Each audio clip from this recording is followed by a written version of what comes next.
You stare at the terminal. 3 months ago, you didn't know what a tensor was. Now you're debugging a transformer model at 2 a.m., and somehow, it feels like home.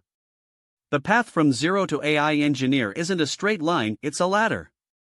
And every rung changes who you are. This is your life as every level of AI engineer. You land the internship. Your desk is next to the coffee machine. Your mentor hands you a Jupyter notebook and says, "Try not to break anything." You spend the first week figuring out which Python version they use. You write your first pull request, it's 3 lines that fix a typo in the docs. Your team merges it. You feel invincible. Your code gets reviewed by a senior engineer who leaves 47 comments on 3 lines. You learn more from those comments than from any class. You're not building models yet. You're learning how to not break production. The salary? It's coffee money. But you're here. You're inside. That's what matters.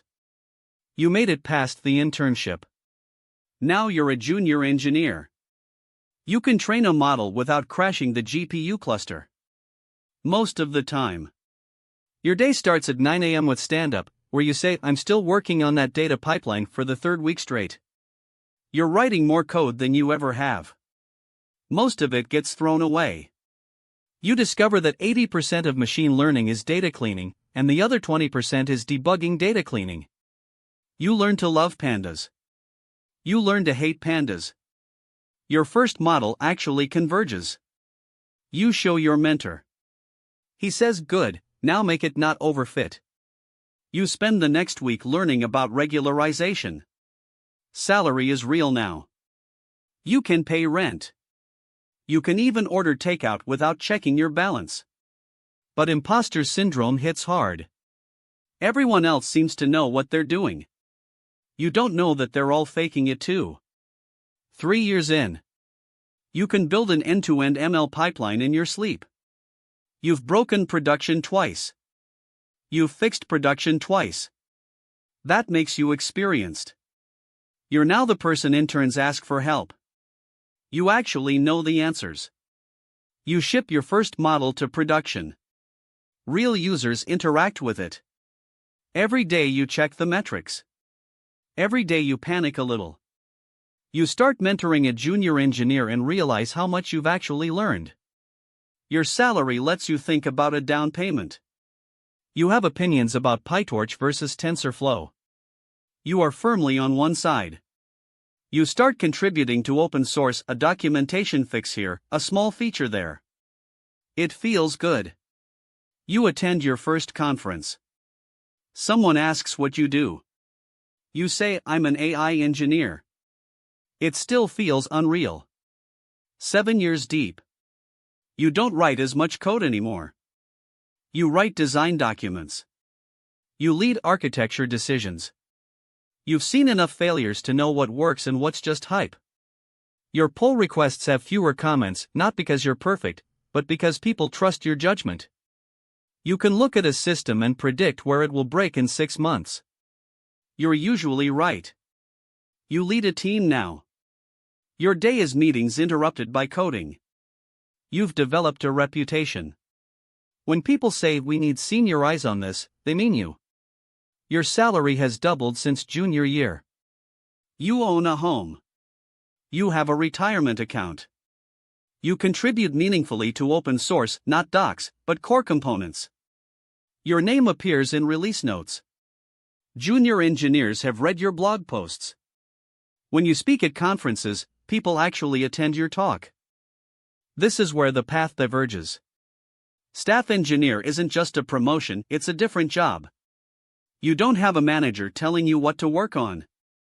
You find the problems yourself. You look across the entire organization and see the cracks before they break. You design systems that serve millions of users. Your decisions affect hundreds of other engineers. One wrong architecture choice could cost the company millions. One right one could save it. You write less than 100 lines of code a month. But those 100 lines define how the entire ML platform works. You mentor the seniors who mentor the juniors. You set technical direction for the whole AI org. People schedule meetings around your calendar, not the other way around. Your compensation is life-changing. But the responsibility keeps you up at night. You've seen what happens when systems fail at scale. You carry that weight. You are one of perhaps 50 people in the world who understand the full stack of how AI systems work at planetary scale. You influence industry standards. When you publish a blog post, it gets translated into 6 languages. You're on the advisory board of an AI safety organization. You've testified to Congress not about AI in general, but about specific technical details that policymakers needed to understand. You no longer write code in the traditional sense. You write specifications that become code. You write papers that become frameworks. You write guidance that becomes policy. Your compensation package would shock your intern self. You travel constantly. First class. You speak at every major conference but only accept half the invitations. The other half you send your team members to, because building the next generation matters more than your personal brand. You no longer feel imposter syndrome. But you feel something else, the weight of knowing that the systems you design shape how millions of people interact with technology every single day. There are maybe 10 distinguished AI engineers in your company. In the world, a few hundred. You are an industry icon. Your name appears in the acknowledgments section of textbooks. You hold patents that form the foundation of how modern AI systems work. You don't manage people. You manage ideas. You pick the problems that the entire field will work on in 5 years. And you're usually right. You spend your time reading papers, writing strategic memos, and having one-on-ones with CEOs who want to understand what AI will mean for their industry in the next decade. Your code from 10 years ago is still running in production somewhere. You don't remember writing it. Your compensation is in a range that most people don't believe exists. But you work harder now than you did as an intern. Because the problems are harder. When you make a mistake, it doesn't crash a server. It reshapes how an entire industry approaches a problem. You don't sleep well. But you sleep knowing you've moved the needle. This is the apex. You are one of a handful of people in human history who can truly say they shaped the trajectory of artificial intelligence. Your work is cited in papers you haven't read, in languages you don't speak. You have a Wikipedia page. You have an Erdos number, a H-index that stretches into 3 digits, and more awards than shelf space. You don't remember the last time you wrote a for loop. You think in systems. You think in decades. You are invited to closed-door briefings at levels of government you can't discuss. The interns who fix your slide decks will go on to become CTOs. And you don't care about the credit anymore. What you care about is whether the next generation will inherit technology that empowers or enslaves. So you write, and you speak, and you mentor, and you build. Not for the money, you have enough. Not for the fame, you have too much.